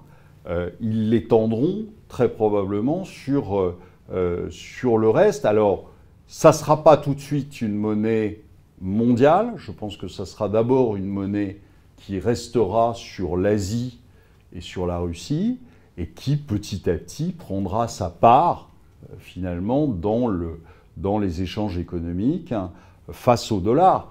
En attendant, le yen et l'euro auront disparu. Mais par contre, Ségolène Royal a tenu des propos très intéressants justement pour la paix, puisqu'on a parlé de la paix tout à l'heure. Elle a été virée de la BFM TV en tant que chroniqueuse. Voilà. Elles peuvent être maintenant invitées simples. C'est des choses qui arrivent, d'être virée de BFM. On sait très bien, en passant aux choses sérieuses, ce soir, probablement Vladimir Poutine, c'est peut-être maintenant en cours, va reconnaître... donc c'est-à-dire qu'il va annoncer le référendum dans les deux républiques autoproclamées. Quel est le schéma qui va maintenant suivre, d'après vous puisque apparemment Emmanuel Macron vient d'appeler Poutine, mais il a dit qu'il ne veut pas lui parler. Bon là, je pense que le timing... ça me paraît pas être le plus heureux. Et je ne crois pas un instant que le résultat d'un tel scrutin puisse être admis, on va dire même en prenant le recul de l'historien, en se disant « Ah oui, il y a eu ce référendum en novembre 2022, et c'est vrai que, comme pour la Crimée, il y avait 90% de gens qui étaient favorables à ce rattachement à la Russie. » Bon, là, il y a eu énormément de morts, et aucun pays ne pourra éventuellement reconnaître comme russe des provinces qui se détacheraient à l'issue d'un processus de consultation, etc., que personne ne pourrait évidemment contrôler ni vérifier. Bref, pour des tas de raisons, si ce résultat est favorable à un rattachement à la Russie, contrairement à la Crimée, où on va dire que là, on a été assez pragmatique. D'ailleurs, moi, je vais juste revenir sur ce qui s'est passé le 24, 25, 26 février, quand la Russie rentre de façon ouverte et assumée dans le Donbass, les marchés y perdent 3 à 4% et ils y reprennent le lendemain. Commentaire des traders à Londres, le Donbass, si Poutine le veut, mais on lui laisse, on s'en fiche. De toute façon, les Russes contrôlent déjà la région. Il y a déjà une frontière entre le Donbass et l'Ukraine depuis 2014 ou depuis 2015, je crois, depuis les accords de Minsk. Donc, les Occidentaux étaient presque... Enfin, ils auraient laissé tomber, ils auraient dit c'est pas bien, mais en fait, si ça pouvait éviter des morts, de dire que oui, ça appartient maintenant, c'est dans la sphère russe, les Occidentaux, ils étaient prêts à lâcher là-dessus aussi. Et puis vous avez M. Macron qui nous dit que la Crimée, tout ça, ça a été un coup de force, etc. Alors là, en l'occurrence, non. Mais là, faire un référendum dans les conditions actuelles, là, ça, à mon avis, ça ne peut pas déboucher. Ça ne fera pas partie. Ça peut même retarder un processus de paix. Ça permettra juste éventuellement de vérifier qu'il y a 80% de personnes qui sont pour un rattachement à la Russie. Mais on dira, est-ce que ce scrutin, il est fiable? La réponse, ça sera évidemment non. Et qu'est-ce qu'on fait des 20 qui n'ont pas envie de devenir russes? Voilà. Donc, je suis pas sûr que ça fasse avancer les choses dans le bon sens. En tout cas, du point de vue des Occidentaux, ça passera pour une nouvelle provocation et ça ne fera que renforcer la détermination des va-t-en-guerre. Aujourd'hui, vous en avez certains qui refusent le référendum de Crimée. C'est pas pour accepter le référendum sur les deux républiques. Donc j'ai des doutes sur l'impact de ces référendums. Voilà. Oui, c'est ça, c'est ce que je dis. Ça ne peut que déboucher, sur, je dirais pas la radicalisation du conflit, mais effectivement le mot guerre sera à ce moment-là employé à la place de opération spéciale. Effectivement, si la Russie dit légalement maintenant ces provinces sont russes, tout obus ou tout missile qui tombe sur notre territoire, c'est un acte de guerre. Donc effectivement, ça ne peut qu'envenimer les choses. On peut pas imaginer un seul instant quand même. Il y a le Conseil constitutionnel va forcément à un moment dire qu'il faut en passer par un vote. Alors je ne sais plus si c'est l'article 35, mais on ne peut pas évidemment rentrer en guerre contre la Russie sans que le Parlement ait eu à se prononcer. Le problème, c'est que Ursula von der Leyen a été tellement loin, a entraîné tellement cette espèce de dynamique mortifère, il faut la voir, Ursula von der Leyen, être littéralement extatique et le visage illuminé lorsqu'elle parle du nombre d'armes qui ont été vendues, livrées à l'Ukraine. C'est extraordinaire, une telle jubilation devant la guerre, un dirigeant européen qui a certainement répété et répété que l'Europe c'est la paix et qui jubile devant tout ce qui peut aboutir à une conflagration dont on ne sait absolument pas si, comme disait Einstein, si elle va au bout, la 4e guerre mondiale, elle se fera à coups de cailloux et de gourdins. Donc c'est extraordinaire. Donc oui, je pense qu'à un moment, les parlements vont reprendre la main. Peut-être que même à un moment, Olivier l'a cité, mais les entreprises allemandes elles vont dire là, il faut arrêter les conneries. Et puis Ursula von der Leyen, quelque part, si la justice s'intéresse un petit peu à ses liens avec McKinsey quand elle était à la tête du ministère de la Défense allemand, il y a peut-être un moyen, un moment, de la stopper. Parce que, contrairement au TGV, Ursula, comme vous la connaissez, Ursula von der Leyen, quand elle déraille, elle ne s'arrête pas. Donc vous avez bien compris que les élections 2007 et 2022, ce n'est pas ce que la France produit de mieux en termes de personnel politique, qui est arrivé en finale avec 70 unes de magazines, de journaux pour M. Macron en 2017 et à peu près autant en 2022, et avec en face une adversaire qui était là uniquement pour perdre. Voilà. Donc on a bien compris que là, il y a quelque chose déjà qui remonte probablement à plus longtemps. Si on s'est retrouvé avec Hollande avant Macron, c'est pas possible que quand on regarde dans chaque parti, il n'y ait pas des gens... Alors je ne dis pas qu'un bon homme ou une bonne femme politique, c'est quelqu'un qui est souverainiste, c'est quelqu'un qui est progressiste, ou c'est quelqu'un qui est écologiste. C'est pas... Voilà. Mais c'est même pas là le problème. C'est que on voit que les gens qui émergent sont d'une insondable médiocrité. Comment se fait-il qu'on n'ait pas un duel Giscard-Mitterrand et des émissions publiques où on se retrouve avec des gens qui sont les meilleurs, non pas les meilleurs débatteurs, non pas les meilleurs sophistes, non pas ceux qui sont sortis majors de Sciences Po, parce que c'était ceux qui avaient la plus grande capacité à vous embobiner. Je parle, moi, des gens qui ont une vraie compétence. Avec Olivier, il y a maintenant presque 7 ans, on a créé le think tank Les Iconoclastes. On a essayé de réunir des gens qui n'étaient pas de purs esprits, les plus grands universitaires. On a voulu réunir des gens qui avaient une pensée, une réflexion économique et qui, en plus de ça, étaient dans l'économie en tant que chefs d'entreprise. C'était ça la caractéristique des premiers membres des éconoclastes, on était des chefs d'entreprise. Donc, les débuts ont été très bien, on a vite intéressé, on a été dans beaucoup d'universités, on a été devant les étudiants de Normal Sup, on a fait des conférences à l'école de guerre, etc. Et puis on s'est très rapidement aperçu qu'il y avait toujours les mêmes médiocres dans toutes les émissions à la télévision, et toujours les mêmes noms. Alors je ne vais pas les citer parce que j'ai rien contre ces gens-là en particulier, mais enfin vous voyez tous qu'il y en a qui sont incontournables, il n'y a pas un plateau télé qui se fait sans eux. Et qui délivrent toujours le même message, ils ne se renouvellent pas. Ils ont écrit un bouquin il y a 20 ans, et 20 ans après, ils continuent de venir vendre leurs bouquins et leurs théories.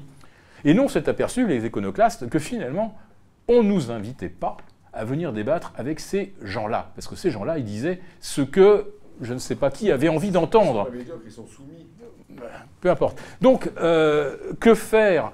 On a essayé avec Olivier et avec les autres, tous ceux qui se sont joints à nous.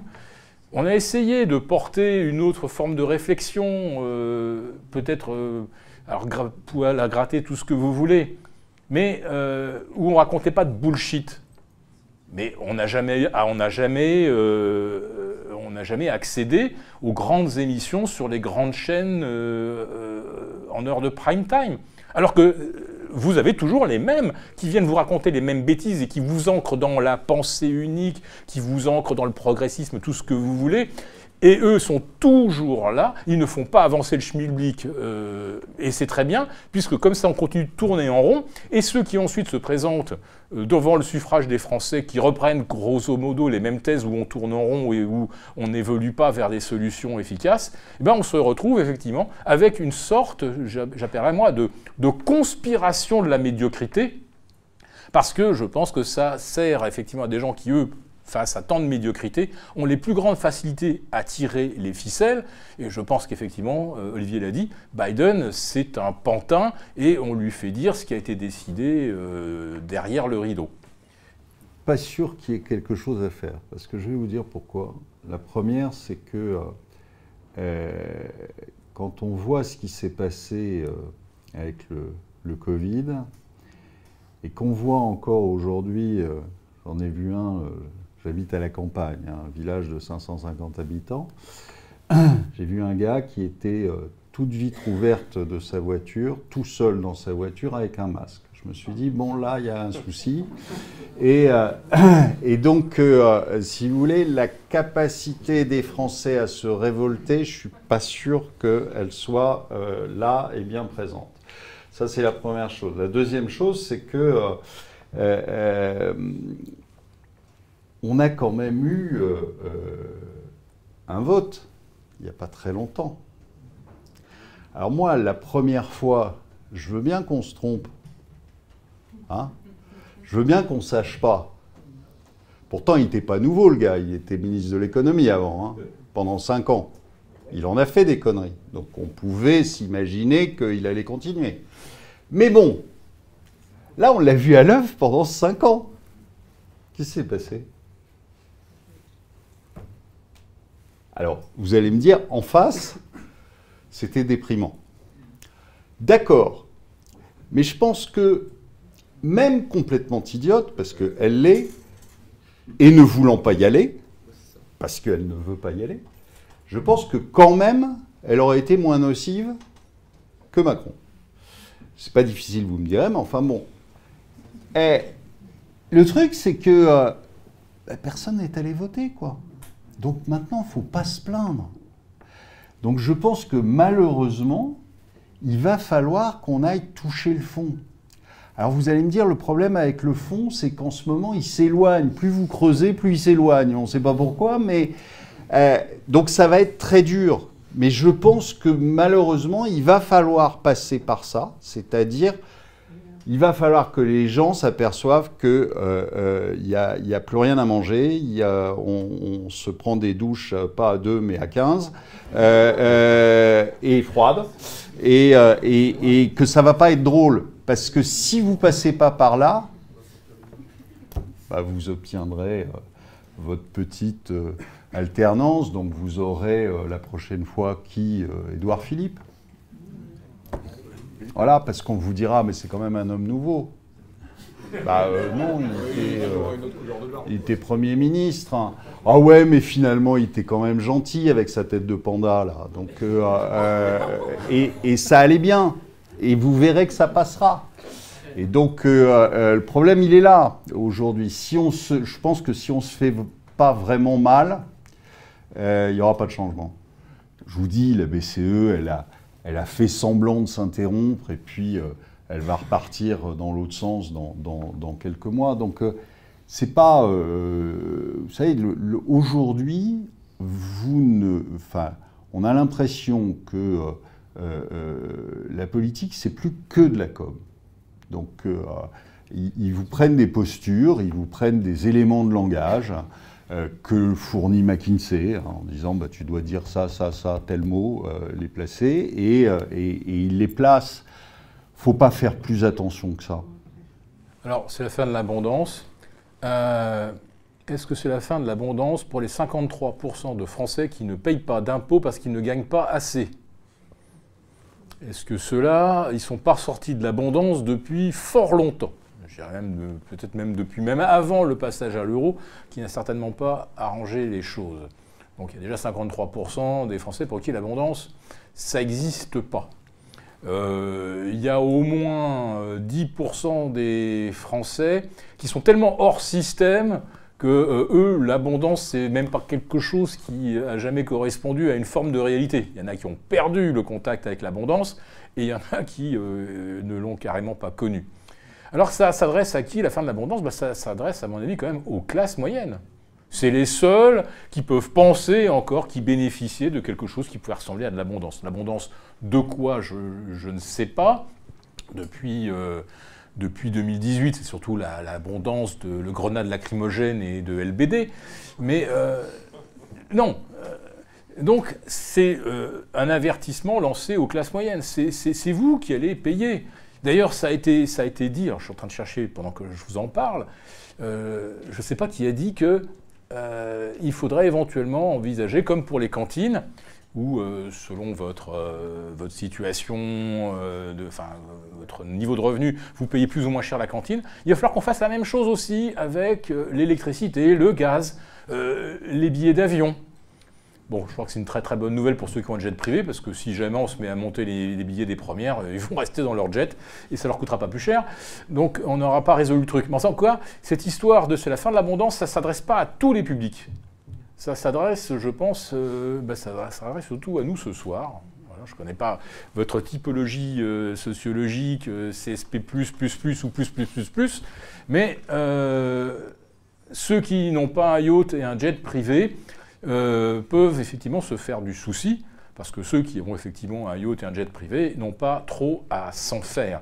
D'autant plus que dans l'histoire du pass carbone, figurez-vous qu'il est prévu de les punir, ces vilains qui ont des yachts de 30 mètres et qui consomment 50 tonnes de carburant pour aller de Saint-Tropez à je ne sais quel autre endroit d'amusement, Dubaï ou ce que vous voulez. Ceux-là, ils vont être effectivement punis, bien punis. On va leur coller des amendes, ils vont être obligés d'acheter des crédits carbone. Et à qui vont-ils les acheter? À des gens qui, justement, sont en train de les économiser, ces crédits carbone. Bon, les gens qui, par exemple, ne peuvent plus mettre de fuel dans la cuve ou qui ne peuvent plus mettre de gaz, ceux-là, finalement, ils ne consomment pas d'énergie. Du coup, ils vont pouvoir vendre leur crédit carbone, donc ça leur fera quelques cents ou quelques euros en plus. Les riches jetteront une aumône à ceux qui ne consomment pas d'énergie ou qui en consomment moins ou qui se retrouvent contraints de ne pas en consommer. Donc le monde est très très bien fait. Finalement, ceux qui sont dans l'abondance leur coûtera quelques fifrelins complètement symboliques, pendant que les autres, eux, seront encouragés à être encore moins consommateurs et à être encore moins dans l'abondance. Déjà, il y avait quelque chose de facile, hein, c'était d'acheter du rouble. quand M. Le Maire nous a dit qu'il allait effondrer l'économie russe et effondrer sa monnaie, ça a été très furtif, l'effondrement, hein, c'est le moins qu'on puisse dire. Aujourd'hui, elle est au plus haut. Et donc, vous pouviez déjà investir en roubles. C'était mieux que de garder ses euros. C'était compliqué. Parce que, justement, le problème, c'est que du rouble, vous n'en avez pas en dehors de la Russie. Donc, c'est compliqué d'investir en haut. Ça a été aussi très compliqué, alors, sauf si vous vous appelez BlackRock, mais je pense pas. Donc, ça a été très compliqué d'investir en Russie. Parce que, figurez-vous que moi, dans mon family office, on a essayé, quand on a vu les cours de Gazprom, les cours des différentes valeurs russes s'effondrer, c'est-à-dire être divisés par 10, alors qu'ils n'avaient jamais fait autant d'argent. D'accord ? On a tous essayé d'en acheter. Sauf que ce n'était pas possible. D'accord ? Donc, c'était absolument interdit. Donc, vous ne pouviez pas, quand vous passiez, même quand vous étiez un grand gérant français, je peux vous dire que Carmignac, par exemple, qui n'est pas un petit gérant, a tout essayé pour, évidemment, acheter des obligations et acheter des actions russes, hein, sauf qu'il n'y est pas arrivé. Parce que les intermédiaires, c'est-à-dire les grandes banques, les BNP, refusaient de le faire. En revanche, pendant ce temps-là, vous aviez BlackRock qui disait d'un côté « Ah, mais évidemment, tout investissement en Russie est fortement prohibé » et faisait ses emplettes. D'accord ? Donc on l'a vu en pleine crise, acheter du polymétal à tour de bras, acheter du Gazprom à tour de bras, etc. Donc, suivant que vous êtes américain ou d'autres nationalités, eh bien, vous ne pourrez pas investir en Russie. Donc, on fera en sorte que vous ne puissiez pas. Alors maintenant, est-ce que vous pouvez aller là-bas et investir ? Ça, c'est autre chose. Oui, il y a des choses qui sont intéressantes, forcément.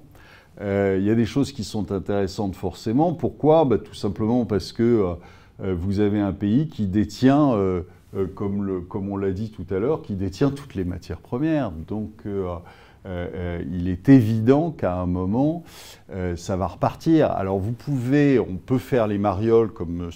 Bruno Le Maire en disant je vais vous mettre à genoux. Sauf que, vous savez qu'il y a quelques années, on disait on n'a pas de pétrole, mais on a des idées. Là, aujourd'hui, on n'a même plus d'idées. Donc, malheureusement, ça va être compliqué pour nous. Beaucoup plus compliqué que pour les Russes. Je rappelle aussi que la Russie a 0 dette. D'accord ? Elle n'est pas dépendante du dollar.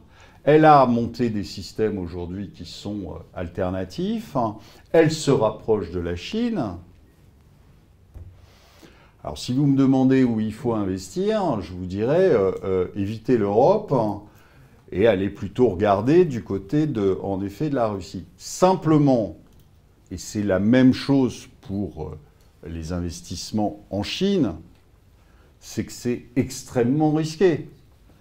Parce qu'un jour, les Chinois vous diront, vous savez quoi, on change notre monnaie. Sauf que vous, le yuan que vous avez acheté, il n'est pas convertible. D'accord ? Donc allez voir ailleurs si j'y suis. C'est ce qui se passera. Donc c'est compliqué d'aller investir si vous n'êtes pas, dans le pays et si vous n'êtes pas du pays. On pourra largement vous squeezer vos investissements. Hein, vous l'avez vu, pendant des années, vous avez vu les Chinois faire. Ils vous obligeaient, quand vous étiez une société européenne, à être minoritaire dans la joint venture que vous faisiez. Et au bout d'un moment, quand ça marchait, les Chinois vous disaient bah, « tu sais quoi, ouais, ailleurs, si j'y suis, moi je reprends la boutique ».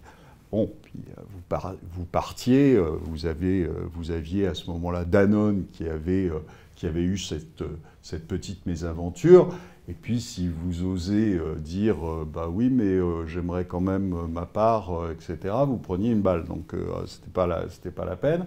Et en général, vous repartiez assez vite. Donc, c'est compliqué aujourd'hui d'aller investir, que ce soit en Chine ou que ce soit en Russie, parce que ils vont peut-être garder une petite dent contre nous, ce qui serait assez logique quand même. Hein. Donc, je vous rappelle quand même que Poutine, depuis des années, nous tend la main. Okay, et qu'on lui a craché dessus. Donc, il y a un moment où peut-être que ça va le fatiguer, cette histoire. Donc, oui, si vous pouvez le faire, mais c'était il y a 3 mois. C'était vraiment intéressant, si vous voulez, parce que là, pour le coup, quand vous achetiez du Gazprom à 0,5, quand ça valait 8 juste avant, bah, vous achetez pour faire 15 fois la mise. Vous achetez pas pour faire du 10%, si vous voulez. Donc, oui, en effet, il y a des choses intéressantes, et il y avait des choses intéressantes. Maintenant, aujourd'hui, je pense que c'est joué, et qu'en plus, on vous empêchera de rentrer et de sortir. Quelquefois, l'entrée n'est pas très compliquée. C'est la sortie qui est plus difficile.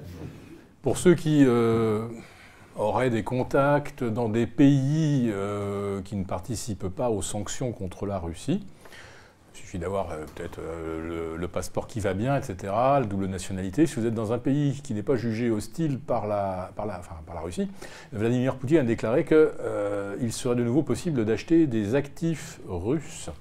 Voilà, mais uniquement pour les pays non hostiles. Donc, il va y avoir les privilégiés qui peuvent le faire, et puis tous ceux qui participent aux sanctions qui ne pourront évidemment pas le faire. Donc, ouais, pour l'instant, ouais, la Russie, elle n'est pas à genoux. Mais on peut pas penser que la Russie va s'en sortir uniquement parce qu'il y a Gazprom, Rosneft, Yukol et Polymetal. La situation est quand même assez compliquée en ce moment en Russie. Et si on voulait investir là-bas, il faut vraiment, si on a la possibilité de le faire, donc je dis si on fait partie des investisseurs autorisés, il faut quand même faire assez attention au secteur dans lequel on veut se placer. Dans l'électronique, par exemple, en ce moment, c'est très compliqué. Voilà. Mais ça ne veut pas dire que dans 4 ou 5 ans, on ne va pas avoir à émerger un géant de l'électronique en Russie, comme on a vu émerger des géants de l'agroalimentaire depuis l'instauration des sanctions post-Maïdan, enfin post-Crimée, donc en 2015. Voilà. Tu sais, von der Leyen a réglé le problème électronique en Russie, puisqu'elle a dit qu'il fallait chercher les puces dans les frigos. Alors là, je sais pas si c'est McKinsey qui a pondu ça. C'est quand même extraordinaire. Et je me demande s'il y a des gens qui ont gobé ça. Je me pose quand même la question de savoir si celui qui avait son masque dans sa voiture tout seul, la fenêtre ouverte, c'est pas le genre de truc qu'il gobe quand même, et puis qu'ensuite il va colporter lors d'un dîner en disant « Ah, vous avez entendu von der Leyen ». Non mais, ça par contre, c'est quelque chose qui m'effraie. C'est que pour faire ce genre de déclaration, ça veut dire que ces gens qui sont au sommet supposent qu'en dessous, on est d'une bêtise et d'une médiocrité intellectuelle insondable. Alors, je le répète, peut-être qu'elle pense ça parce qu'effectivement, les émissions à la télé sont d'une médiocrité insondable, parce que les gens qui se présentent devant les suffrages sont d'une médiocrité insondable. Mais je ne peux pas croire effectivement que nous, en tant que civilisation, soyons devenus aussi idiots. Voilà. Donc j'espère qu'il y a un moment, je ne sais pas par quelle forme de sursaut, on démontrera qu'on a beaucoup plus d'intelligence que ceux qui parlent à notre place laissent penser.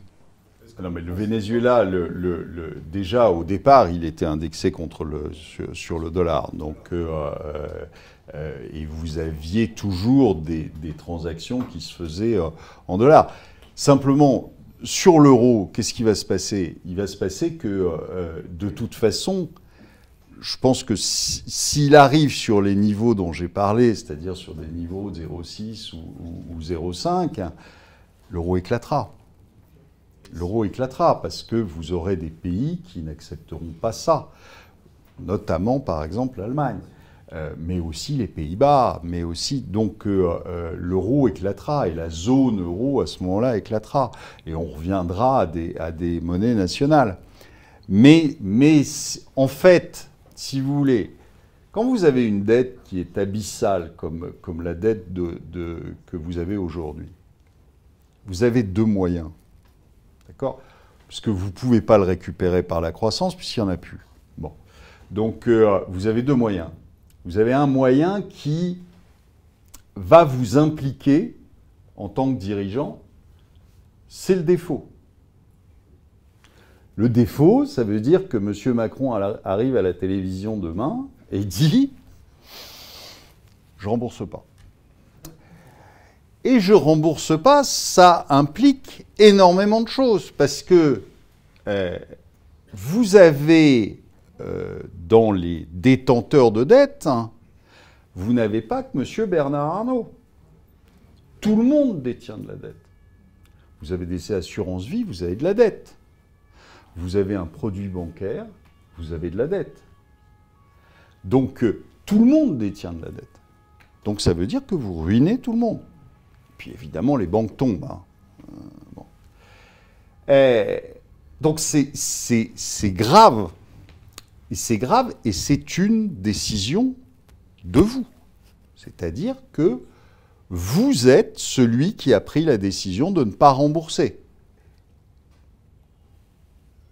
Ça va être difficile d'aller se balader sur les plages de Brégançon, hein, après. Ça va être compliqué. Donc, c'est pas un gilet de sauvetage qu'il faudra, c'est un gilet pare-balles. Donc, évidemment, ils ne le feront pas.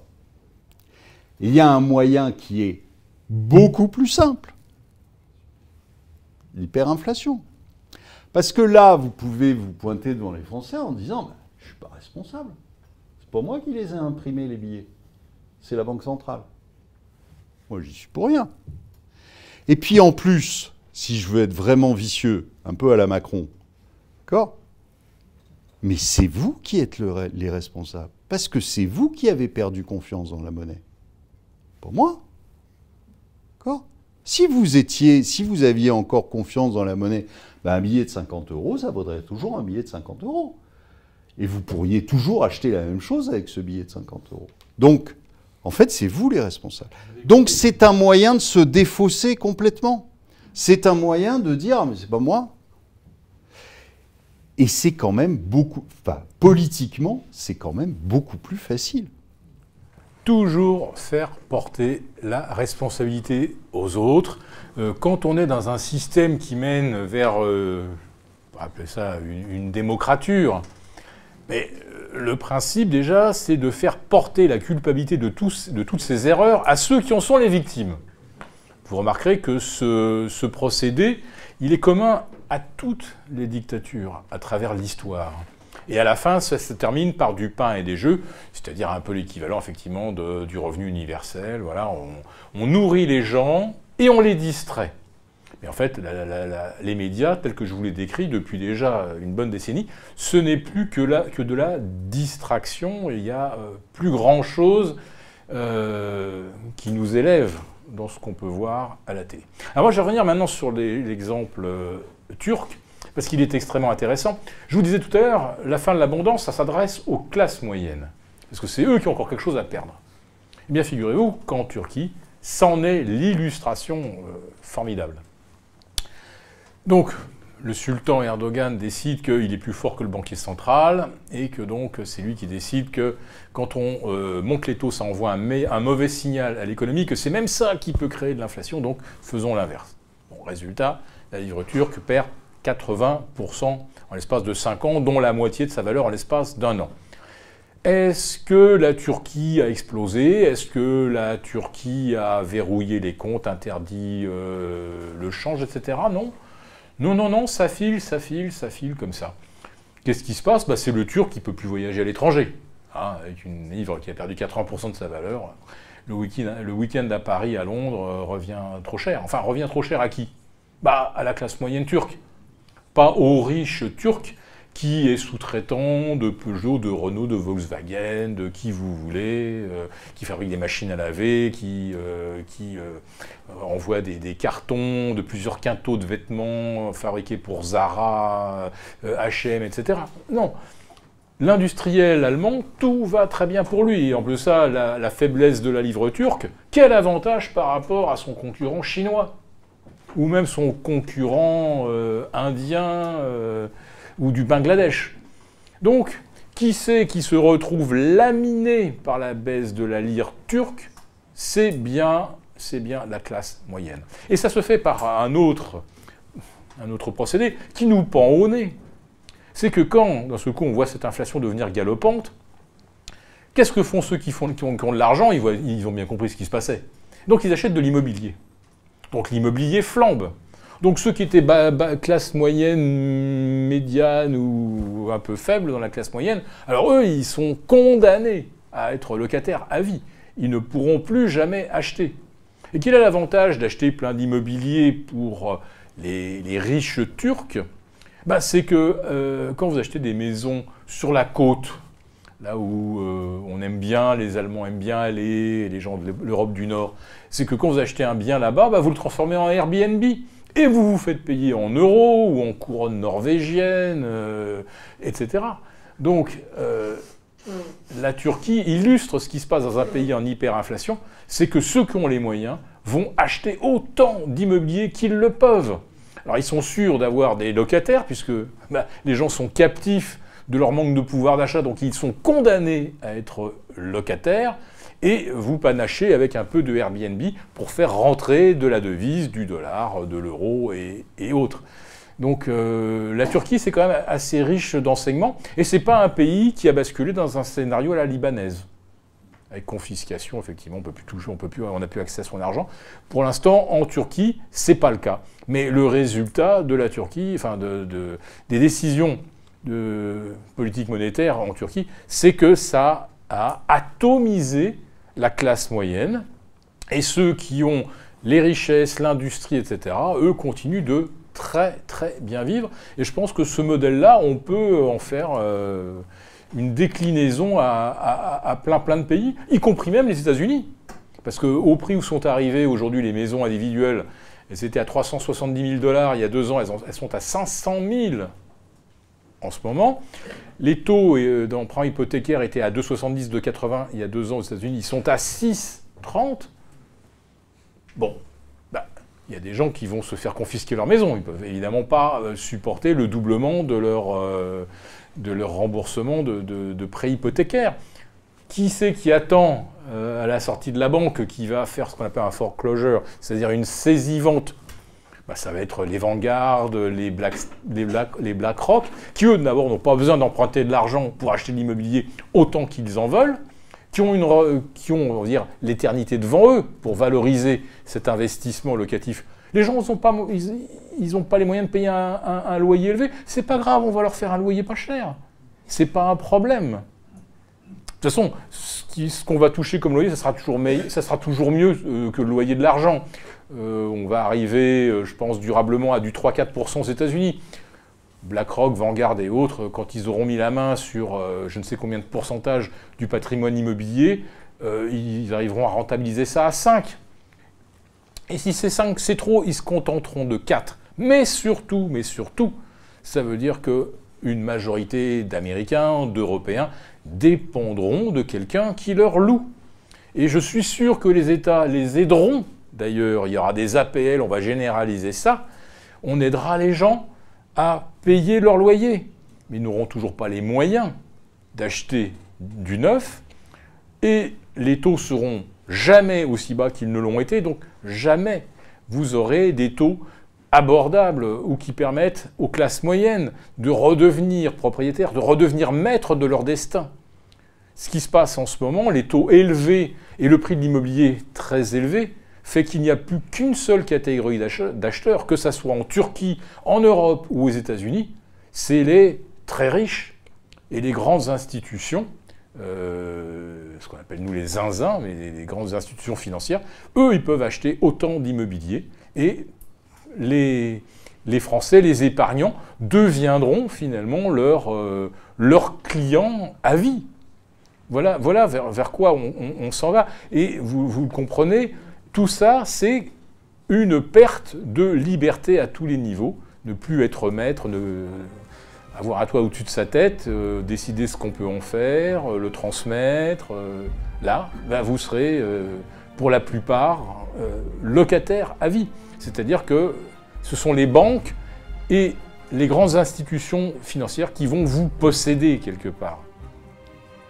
C'est ce que m'inspire en tout cas l'exemple turc.